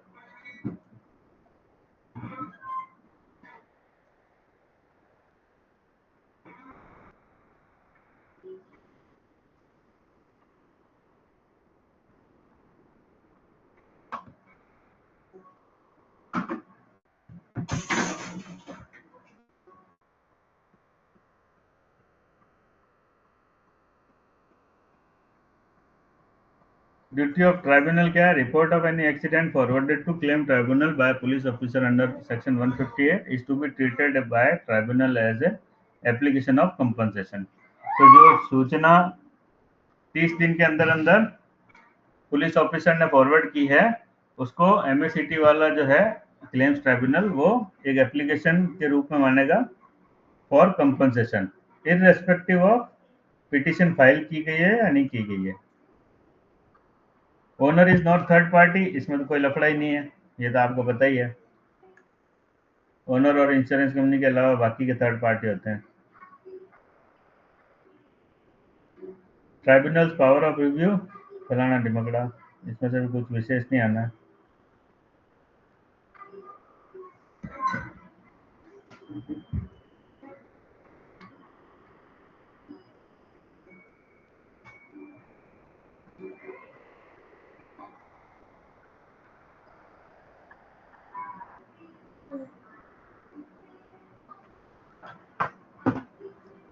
अब आ गया डॉक्ट्राइन ऑफ बाइंडिंग प्रेसिडेंट, इसको अपन यहाँ से पढ़ेंगे, बाकी ऊपर कचरा पढ़ने की जरूरत नहीं है।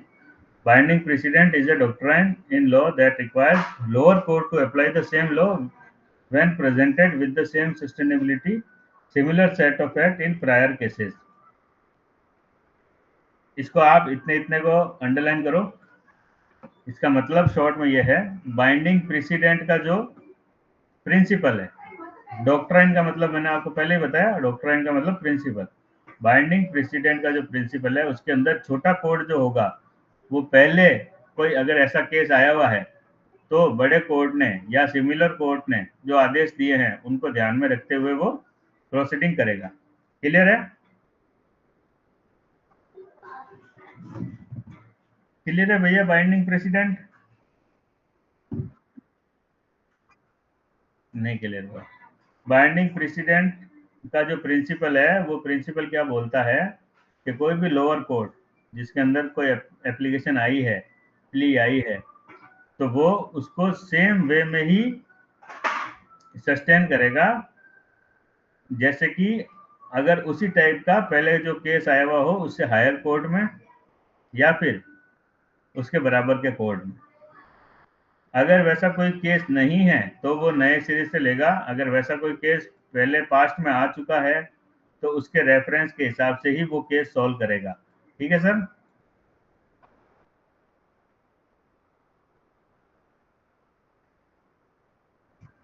इसीलिए तो वो बोल रहा है कि सिमिलर केस जैसे कि एक केस आपके पास आया जहाँ पे ड्राइवर दारू पिया हुआ है, तो आप जो मेरिट लगाओगे वो पहले के केस में लगाओगे जहां ड्राइवर दारू पिया हुआ था और कोर्ट ने क्या डिसीजन दिया था। यही है, एज सिंपल एज दैट।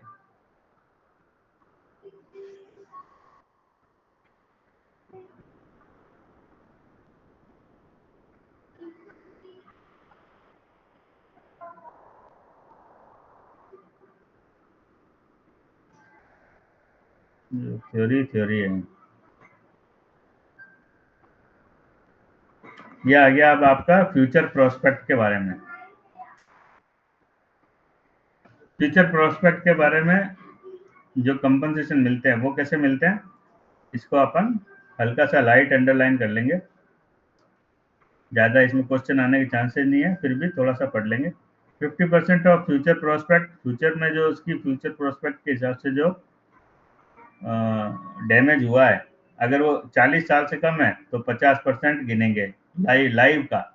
अभी जो वो कर रहा था उसका 50% कंपनसेशन उसको मिलेगा। 30% अगर वो 40 से 50 साल का था, 15% अगर वो 50 से 60 साल का था। लॉस ऑफ कंसोर्टियम 1,00,000 रुपए। लॉस ऑफ कंसोर्टियम आ सकता है क्योंकि ये एक सिंगल फिगर है ना, इन दोनों में से क्वेश्चन ज्यादा आ सकते हैं। Loss of consortium 1,00,000, future expense at least 25 lakh, कम से कम 25 lakh, 25,000।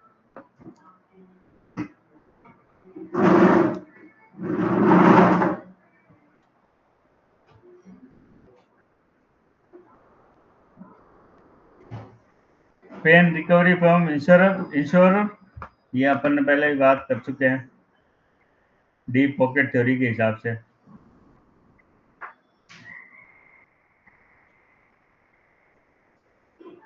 Importance of amended motor vehicle act ये अपन कल पढ़ेंगे। ठीक है, पेज 300 तक, 300 नंबर पेज में डाल देता हूँ इसमें।